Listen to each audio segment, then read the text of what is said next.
Hi friends. నేను ఇలాగా dress petticoats అలానే బ్లౌజ్ అయితే స్టిచ్ చేశానండి. బ్లౌజ్ కూడా చూడండి హుక్స్ పట్టి మధ్య గ్యాప్ రాదు. అలానే cross cutting with shape belt మనకిది చాలా చిన్న సైజ్ బ్లౌజ్.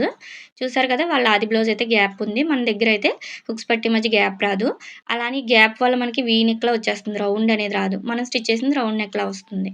మనకి బయట ఎంత నీట్‌గా ఉందో లోపల కూడా షేప్ బెల్ట్ అలానే సైడ్ జాయింట్ మొత్తం అంతా కూడా లోడింగ్ పద్ధతిలో ఉంటుంది నా స్టిచ్చింగ్ అయితే. హ్యాండ్‌కి కూడా చూడండి లేస్ అనేది రెండిట్లకి సరిపడగా కట్ చేసి అయితే జాయింట్ చేశాను.